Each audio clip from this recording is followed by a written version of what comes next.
Welcome to Conversate, our podcast where we engage in conversation. And on this week's episode, I, Aaron, and Kevin are back at it as we discuss Mark, primarily chapter 12, where Jesus is in the temple in Jerusalem in the last week of his life, and he's being challenged by many different opponents. So we'll talk about the courage and the strength of Jesus, what it looks like for us to live with courage, having our identity rooted in Jesus, and much more. So, as always, it's our goal in this conversation that you'll take something new here and go start another conversation with somebody else.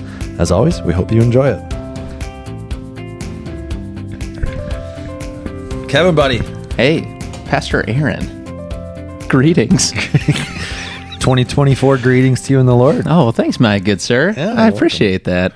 You're welcome. Did you wake up this morning and go, back to the flannel? I did linger. I don't really know what causes me to linger or not linger in front of my closet when I'm picking out what I'm going to wear. Because I don't, generally speaking, I don't think about it much. Yeah. It's like, I like that. That one's fine. Yeah. But today I did linger, and I almost did not pick this flannel, but then I did. So I had this conversation,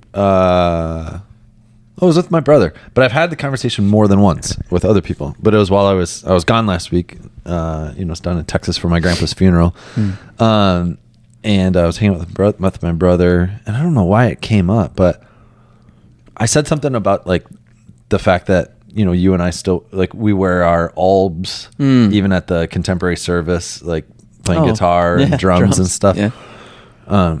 Because I don't think there's many churches that do that. Normally, like when they have their contemporary service, that's the hip service, and you're supposed to, have skinny tie on. jeans on, and Yeah, there you go. a tweed jacket or Platform shoes. something. So, but my brother said like, yeah, I've always wondered like why you guys do that. And I was like, well, I think there's two reasons. There's the practical for me. There's the practical reason, and there's the theological reason. Okay. The practical reason is, one, I don't have good style, and I don't think you do either. I have no style. Right? And so, like the practical thing was if I had to think about like what I'm going to wear to present myself well in front of people, like that would be It's another layer. It's another of complexity on my existence. Exactly. Don't like that. Right. And then I'd probably choose something stupid, and then I'd have to have a different wardrobe and all this stuff, and so then. But then the theological side of it is, well, the reason we wear the albs is because it's not about us. It's about Jesus. That's right. And it's about like letting us be the mouthpiece for Jesus, and really, in effect, like not being distracted by what we are wearing or what we're doing, but but that you actually hear Jesus. It's like the Mount of Transfiguration. Yeah. Listen to him, only Jesus. So, anyways, so. Let's just keep doing it. Oh yeah, we'll keep wearing albs. Sounds good to me. Yeah. I was gonna say, what are my reasons for wearing it? Was just that's what they did when I came here. So I was like, oh sure, you got it. Yeah. Anyways, yeah, I do like flailing around with an alb on the drums. I do find, although I will say, for drumming, it does cause occasionally some slight challenges. I bet. Yeah. Sometimes the length of the robe, the alb, will get caught in the kick drum pedal. Oh, really? And then I'll have to. You got to hike your skirt up. Exactly. Yep. Try and expose a leg. I feel a little. And then this hasn't. I don't think this is really. This one's less common, but like there has been a time or two where a stick can get caught in the sleeve of the alb. Yeah. So kind of like you're like, why am I stuck? Oh, yeah, I'm inside. Then you could go to the children's lesson and do a magic trick and be like, I need to pull out I got to find that super long, knotted up handkerchief. Yeah. Thing. Pull a drumstick out of your belly. Yeah.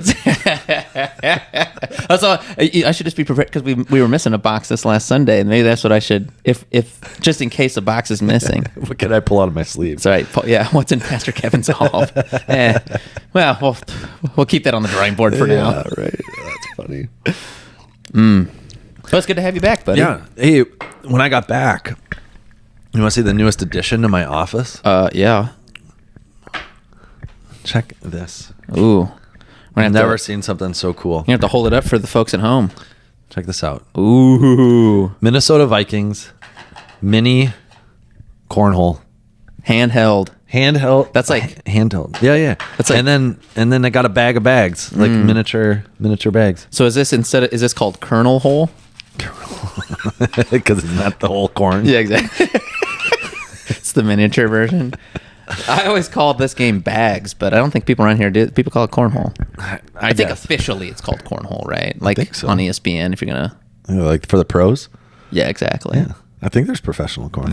There are national tournaments. Why wouldn't there be? Yeah, I don't know. Anyways, if you're listening, the one who made it for me, You know who you are. You know who you are. It's great.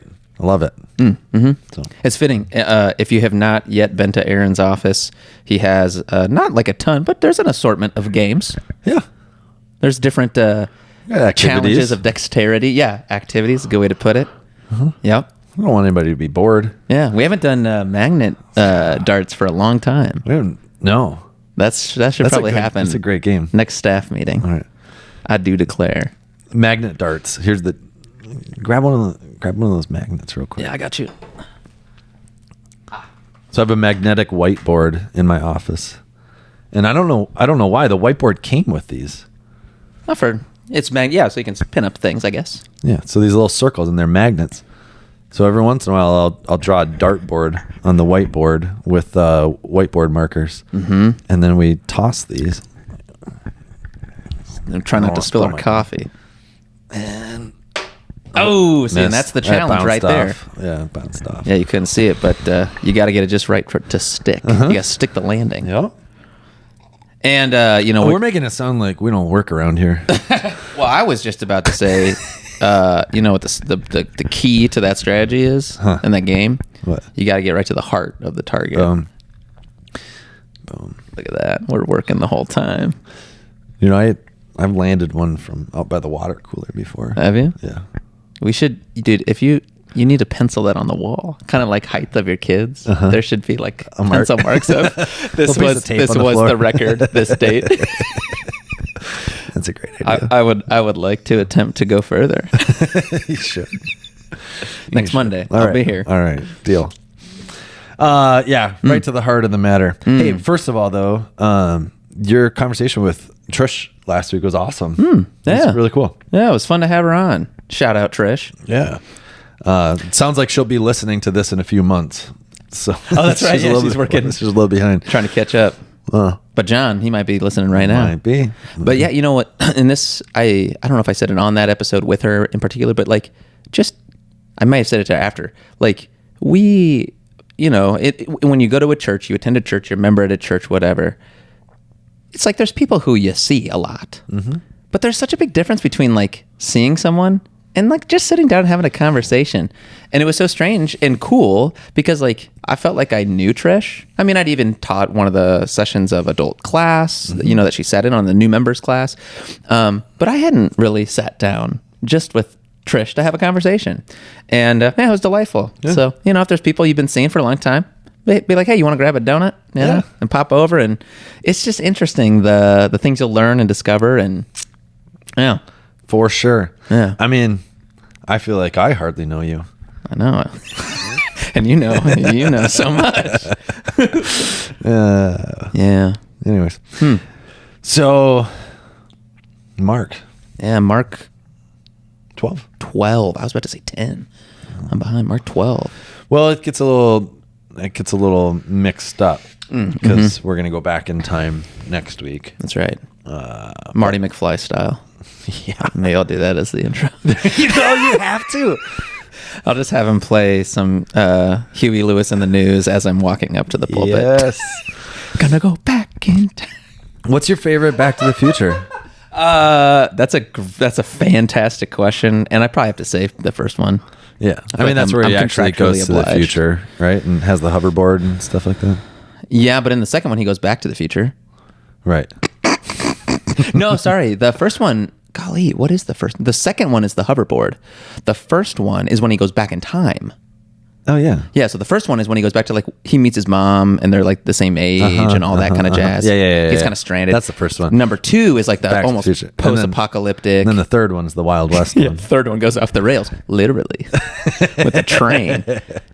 Great trilogy though. Love this movie. I just rewatched those a couple of years ago. Does Marty McFly go to the heart? Always. Yeah, dude, he does go into Biff's evil lair in the second movie. Remember that? He's got like the giant tower. Yeah. You gotta. It's right to the heart. Yeah. Right to the heart. Yeah, so that was hopefully that was what came through in the preaching for this last week. That was the intent of this. I don't know. Let's see. For me, in my reading of Mark this time, for whatever reason, that was the way that I was seeing it. Because I've always thought about like Jesus go like on Holy Week, like triumphal entry, Palm Sunday, and then sort of going to the cross on Easter. It's but this whole like temple scene that Mark gives us in Mark chapter 12, that 11 and 12, that he's there, he's in the temple, he's doing stuff like and I think when you read the whole thing, it's just this. It's like he's going through a gauntlet of just people coming at him, trying to test him and trick him and trap him, like over and over and over again. It's just. Yeah, it's a lot of back to back. These aren't separated by days. It's like this was a one day. Yeah, it's a very full day. Yeah. So I think just to keep it like. I don't know, to get some of that chronology right and get the setting right. This is kind of, again, biblical interpretation stuff that we need to remember. Because I think at least a lot of times when we read the Bible, or at least when I have in the past, we'll grab a piece of it. We'll grab a portion of the scripture. So even like stuff in Mark chapter 12, there are certain pericopes in there.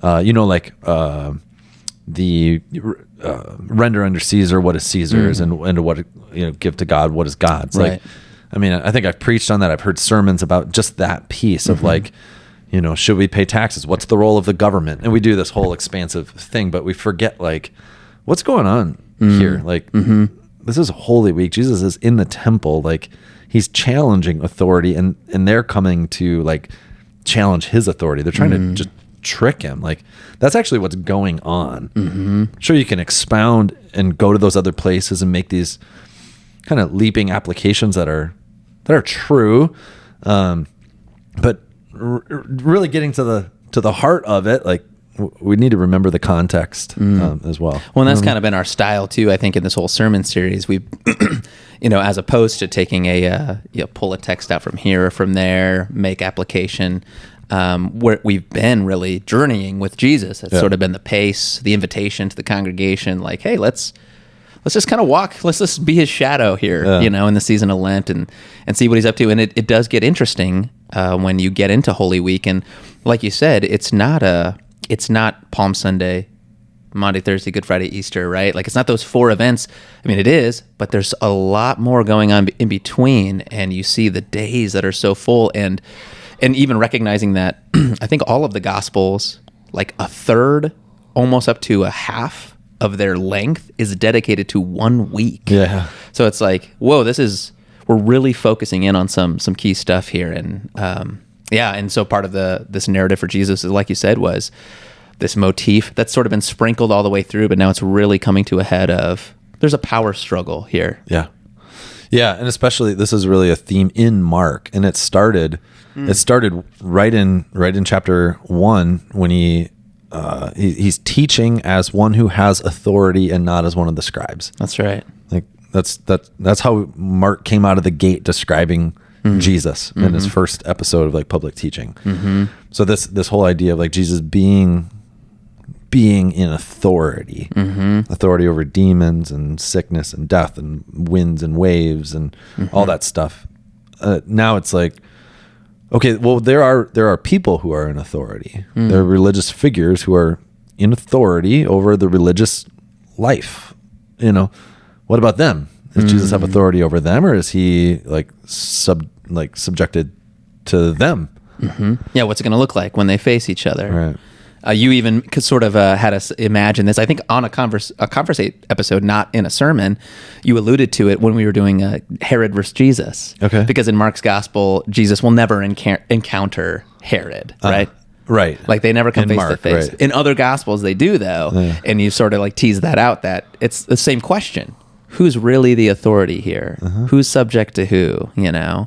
And in the other gospels account where Jesus sees Herod, you know, from a superficial standpoint, well, it looks like Herod's in charge. He's the one ordering Jesus to come. He's the one telling Jesus what he wants to see and hear. But ultimately, he's kind of let down by the whole experience. And part of that's because Jesus he's not going to bend his knee to Herod, nor is he going to just say, oh, that's what you want? Well, I'll do it for you. Jesus has a mission of his own. And in another, I think it's not in Mark, I don't think, right, where he calls Herod a fox. Says, Herod, that fox. Like, I'm not afraid of that guy, you know, because his Jesus' companions are saying, please don't go to the heart. Please don't go to Jerusalem. Yeah. And he's like, my eyes are fixed. I'm going, you know? Yeah. So Jesus' authority. And the other thing that flashed through my mind was there's a very different picture of Jesus, perhaps, than what you listener, maybe, you know, grew up thinking about Jesus, or maybe you haven't heard this flavor of Jesus as one with authority, one who was bold and brave and courageous. I thought of, there was a lot of artwork that came out. I'm no art enthusiast. I should ask Art Pontonen. Because his name is Art? Yeah, dude, that guy knows all about art. Also Maybe you should ask his wife. Also because, she knows a lot about art. No, he teaches on, or had taught on art. That's not true. Isn't it? Well, I'm just saying Swear. because no guy named Art could teach art. To go talk to Art. Or maybe if you're named Art, you're destined. It's all right. It's just like the biblical names. For reference, if you're like, who are they even talking about? Art Pontonen is an elder here at our church. You may or may not know him. But yeah, real interesting fella. And, he did. I'm not challenging. well, I mean, maybe it was a piece you weren't aware of. But there was a season of time where Jesus was sort of given like a very soft nature. And there's a softness to Jesus. I don't want to undermine that, but like there was an expanse of years, and it may have actually during the Enlightenment, like during your. That's what I'm trying. Like I'm thinking of like those French paintings. Jesus, he's got the soft features. He's cradling the lamb, rosy cheeks. Yeah. Like you don't see it's not a rugged Jesus.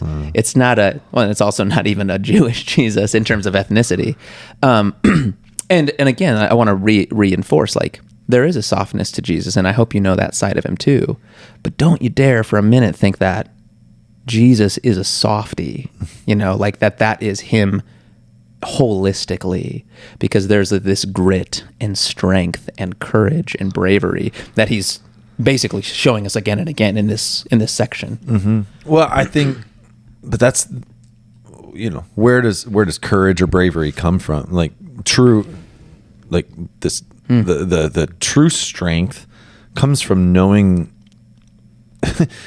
from the confidence of knowing who's really in charge over all things for all of eternity. So Jesus knows that the way of the cross isn't his end. He knows that resurrection is coming. He knows that he will redeem and restore all things. No one takes my life from me. I lay it down on my own accord. Yeah, right? Yep. So... I mean, like that's it. We have, you know, we live in a Finnish culture here, and so there's the whole idea of sisu, which right. you know maybe you've become accustomed to, and I've heard it. And I love the idea of sisu because I have some Finnish in my blood. Maybe even more than we thought genetically. Really? Yeah. So what percentage are we talking here? Might be more like 30 than 25. Ooh, so. Hey, upped it, baby. The pie slice got bigger. But that's like, it's like this, it's a very inward courage, strength, stamina, fortitude, you know, commitment to, I'm going to do this thing. You know, and I like having that kind of mentality myself, but that that's all up to me. It's all up to me, right? And so when the rubber really hits the road, I don't want it to be all up to me. Sure. Yeah. I don't. And so for Jesus, obviously Jesus knows that he is the source of all authority. He knows that reality. So we can have confidence. We can have strength in our lives, also knowing that our lives are in Christ. Right? That death is not our end. That persecution, if it comes, does not define us. That the sufferings of this world aren't our final state. Like none of that, right? So my point in saying that, like when you're defining Jesus as one who has courage and strength and stuff, it's not just because he didn't sisu, it's because he actually he knows the outcome, he knows the end. Yeah, and in some ways I would even say, and I think this kind of comes back almost full circle, is that it's a matter of identity, right? Jesus has courage because he knows who he is. Yes. And he's declared it over and over again, like, the Son of Man has come to do this or that, who is Scripture talking about when it talks about the Son of David? Right. But that same idea, not you and I are not the Son of Man, in the same sense that Jesus would use it. You and I are not the Son of David. We're not the Messiah, but we are children of God. We're brothers and sisters of Christ. We are those who Jesus has taken us up into our lives, into his, so that our identity is rooted in him. So yeah, courage isn't something that I need to well up within myself, but is rather something I draw on because of the one who has captured me, who has claimed me. I was just thinking, like, the idea of courage, like when you first asked where does it come from, and that it seemed to me to be a reflection of one's identity, perceived or otherwise, right? Whether real or perceived.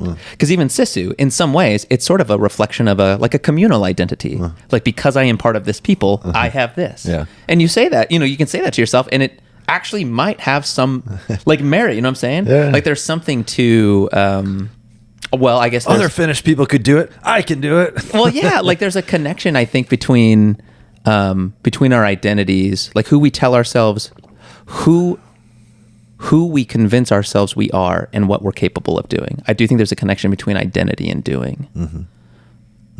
Yeah. But you might also have the experience of thinking your identity is one thing. And this, I just was reading about this, but it's like the idea of, like, you have an idea of what war is like. Like when I was a kid, I played video games, and I thought that I knew what war was like. And I thought I knew what I would be like if I became a soldier, right? Yeah. I have since discovered that I am not what I thought I was when I was 12, like, and so there, you can have a perceived identity, but you might discover I was wrong. But see, like, if you thought you were a person who had this great sisu and could work up anything, and then, like, life throws you down and just crushes your spirit, that doesn't have to be the end of you, because that was a perceived identity, but your real identity is in the one who has overcome all things for you and is still working in and with you, right? Oh, for sure. Yeah. I think this is one of the things that's lost on a lot of people, if we're talking about, like, identity. If you try to root your identity in anything other than Jesus, it'll fall apart. I mean, if you try to root it in, your professional success, right? I mean, It's good as long as business is good. yeah, right. I mean, and so I know this. I've heard at least that this is a common problem among particularly younger people these days. Like this development of your identity, like this kind of choose your, like avatar building almost. Well, yeah, but just that you have the ability to kind of choose who you are and what path you're going to go on, and as soon when you find that, you'll be happy. When you find that true version of yourself, like that will be your happiness, and that will be so good for you. It's like, jeepers. I mean, that sounds like doing what's right in my own eyes, which I mean, the scripture is pretty. That doesn't ever pan out very well.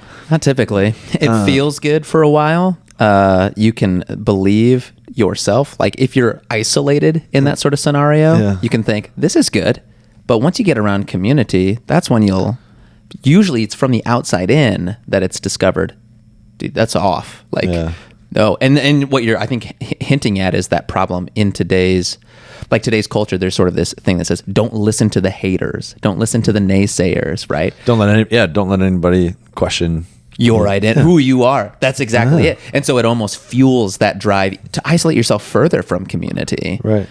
In pursuit of whatever the idea of my true self is. Yeah. Right. And so, if you wanted to interpret the Bible wrongly, somebody could probably look at what Jesus is doing in Mark chapter 12 and see he's not giving in. He's not backing down. He knows who he is. Well, that's true. He does. I know. But what's the difference between an identity we create for ourselves versus an identity we're given? Right. And even for Jesus, right? Yes. Like he'll say his purpose was given to him by his Father. That's right. He'll say, I do the Father's will. Yeah. I mean, the Bible goes so far as to say that Jesus submits to the, and that's wild to think about. Yeah. But that's what he shows us too, is that the greatest strength is actually in giving up one's power and humility. Yeah. Right. Yeah. And that's the thing that flies in the face of culture, I think, which says you are your own end, basically. Right. Like, the more you're seen, the more you're praised, the more you're valued, the more you get the spotlight, the more you're worth. Yeah. So Jesus is jamming on his identity. He's here. He's Luke Skywalker. He's Frodo Baggins.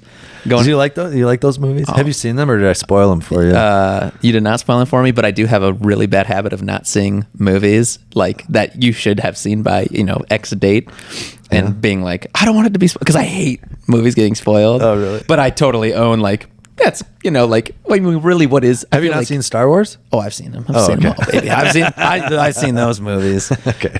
But I feel like after like 3 years, I don't know what the official. It's probably shorter than that, man. But I figured Star Wars and Lord of the Rings were pretty safe bets. They even made their way into our culture pretty expansively. Yeah. But that I just there.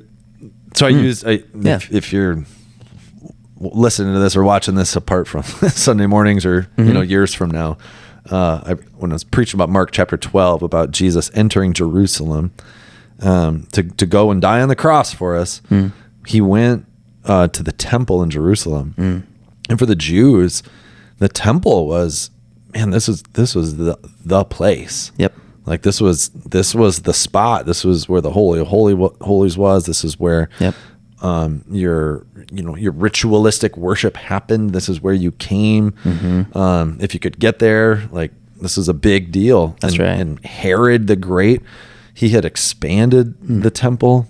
So if you remember, biblical history, Solomon had built a massive temple to the Lord.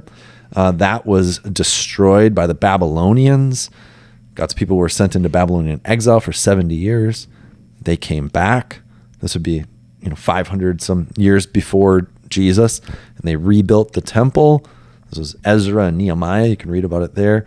But the temple they rebuilt was not to the same glory, magnificence, as Solomon's temple. I mean, again, they were people coming back from exile. Like they don't. Oh yeah, it's rubble everywhere. Yeah, they don't have access to the wealth and resources Solomon had. Yeah, their foreign relations aren't quite as good as in Solomon's day. Yeah, right. You got people there like hounding them and heckling them as they build. Exactly. Yeah. So when Herod the Great came along, one of Herod's biggest contributions was a massive addition to the temple. Yeah. So it was a pretty magnificent place. Probably something too that just the fact that Herod helped out that maybe aided the Herodians and the Pharisees in sort of teaming up against Jesus, right? Yeah. Like they have that in common. Like, hey, you gave us this temple. Like we disagree, Yeah. like politically on who's, how things should be run here. But we don't both like this guy. We both like this place. yeah, you know? exactly. Yeah. Yeah. Well, and I'm glad you gave us that context here too. That's kind of what I was hoping to come around to. Was we talked in the beginning of this episode about going to the heart of things, and that Jesus is in Jerusalem, but that it's that temple in Jerusalem is sort of the heart, the base of Judaic operations. Yeah. And Jesus is going to make some of his most challenging statements, some of his most confronting actions, the turning of the tables, all that in that place. Mm-hmm. Yeah. Yeah. So that's, anyway, so we, in the sermon, use these movie scenes like Luke Skywalker flying into the Death Star. And if you remember, we just rewatched the Star Wars movies this last summer. Like, everybody's telling Luke he can't go. That's like, right. you can't go. Don't do it, and he's just, You turned off your monitoring system, Luke. Something wrong? Yeah. Like every good superhero, he rebels against those who he knows what he has to do. That's right. Right? Yeah. It's like Jesus with his family. They're like, Yeah. you're crazy. Come inside. Yeah. Sorry. Yeah. No. Yeah. And Frodo Baggins. I mean, Frodo had even more of an epic journey. I mean, I guess Luke had quite an epic journey. He had to go from planet to planet and all that stuff. Yeah. It's a bit of a saga. Yeah. Anyways. But, both of those scenes, those are both from the first movie or first. The original of each and of so those. they destroy those things, but then we know there's still more story to come I as think well. in And the Star Wars one for sure, but I think the Lord of the Rings, that would have been that's the first one. no. He doesn't destroy the ring in Fellowship. That would have been Return of the King. It's Fellowship, Two Towers, Return of the King. Fellowship it basically ends with them beginning their quest, heading towards Mordor. Yeah. Two Towers, end up at Helm's Deep. I could tell you more, but I don't want to bore the audience. Although if there's hey, Trish, if you're out there looking to talk Lord of the Rings. Yeah, somebody can nerd out with Kevin on this. But no, you're right though about the Star Wars movie. Yeah. That original that is the first. Yeah. And so even that destruction. So wait, were you going to make a connection to the cross? Well, Or- yeah, just that. Like, I mean, there's still, as we live here today, Yeah. kind of it feels like the battle still wages on. It does. Yeah. And so that's why in Star Wars, I think there's plenty of Connections. stories to be told, and The Empire Strikes Back. That's right. Yeah, no, I mean that you're right on because that's Peter will write it in his letter after Jesus has died and risen. Yeah. That the devil prowls around like a roaring lion, looking for someone to devour. Yeah. So so we still live amidst a battlefield, but we know that the victory is won. It's assured. These are end game skirmishes, and not to take them lightly. I mean, like Satan wants to use them to basically gain as much, gain more rebels against God. And so, I mean, our call is to do what Jesus did, right? And to speak and share the gospel to the heart of people, a heart of people who, like my real self, my true self. Yeah, my true self is actually in opposition to God. And so I need to be redeemed. Yeah. Well, and even if you're listening to this as soon as it comes out tonight, I'll be preaching on Mark 13. Yes. Which Jesus puts us to the end times. But even in that, he says the gospel must be proclaimed to all nations, and then the end will come. And so, to your point, I mean, we've got work to do. Yeah.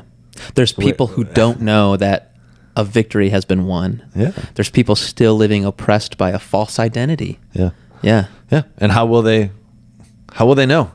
Yeah. How will they hear unless we speak and unless we go? And so that's the call, that's the purpose that Christ has for us. And so he says it very clearly. So we better take him at his word.